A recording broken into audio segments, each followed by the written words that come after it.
Hello friends, டயரில் இருக்கிற சின்ன சின்ன முடிகள் மாதிரியான ரப்பர் எதுக்கு தெரிஞ்சுக்கலாமா? புதுசாக இருக்கிற டயரில் ஹேர் டைப்பில் ரப்பர் குட்டி குட்டியாக வெளியில் நீட்டிக்கிட்டு இருக்கும். இப்படி இருந்தால் குவாலிட்டி அண்ட் மைலேஜை இன்க்ரீஸ் பண்ணுற டெக்னாலஜி அப்படின்னு நினச்சிட்டு இருக்கீங்களா? இல்லவே இல்லை. டெக்னிக்கலி இதை வென்ஸ் ஃபியூஸ் அப்படின்னு சொல்கிறாங்க. பேச்சு வழக்கில் டயர் விஸ்கர்ஸ் அப்படின்னு சொல்கிறாங்க. டயர்ஸை ஒரு அச்சில், அதாவது மோல்டில் வச்சு மேனுஃபேக்சர் செய்கிறாங்க. இந்த மோல்டில் கச்சா ரப்பரை ஓவர் ஹீட் அண்ட் ப்ரெஷரோடு செலுத்துவாங்க. ரப்பர் மோல்டை கம்ப்ளீட்டாக ஃபில் பண்ணும்போது உள்ளே இருக்கிற ஏர் வெளியில் வரணும். சப்போஸ் காற்று சிக்கிக்கிட்டால் டயரில் ஏர் பபிள்ஸ் ஃபார்ம் ஆகி டயர் வீக் ஆகிடும்.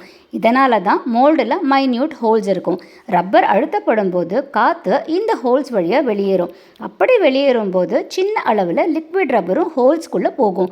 அது கூலாகி கெட்டியான உடனே டயரை மோல்டில் இருந்து வெளியில் எடுக்கும்போது முடிகள் மாதிரி ஸ்டிக் ஆகி வரும். இந்த முடிகளால் டயருக்கு எந்த அட்வான்டேஜும் கிடையாது. இது ஜஸ்ட் ஒரு பை ப்ராடக்ட், அவ்வளோதான். வேணும்னா கேர்ஃபுல்லாக நீங்களே அதை கையால் பிச்சு போட்டுடலாம். புது டயர் வெஹிக்கிளை ஃபிக்ஸ் பண்ணி 100 கிலோமீட்டர்ஸ் ஓட்டினாலே இந்த முடிகள் தானாகவே தேஞ்சு போயிடும்.